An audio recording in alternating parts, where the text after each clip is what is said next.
இந்த தக்காளி பழத்தை வச்சு தோசை மாவு இல்லாமையே தோசை விட போகிறோம். வாங்க எப்படின்னு பார்க்கலாம். தக்காளி பழத்தை போட்டு நல்லா ஆட்டிக்கலாம். இஞ்சி தக்காளி அடி சேர்த்து கொஞ்சம் ஆட்டிக்கலாம். மிளகாய் தூள்,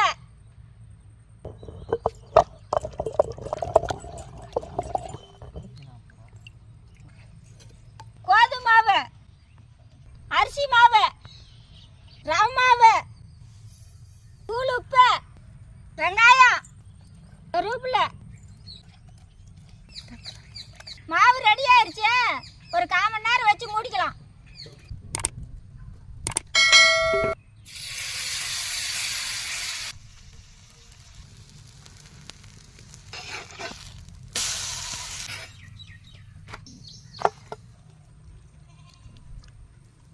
சுட்ட தக்காளி தோசை எப்படி வந்துச்சு? சூப்பரா இருந்துச்சு பாட்டி.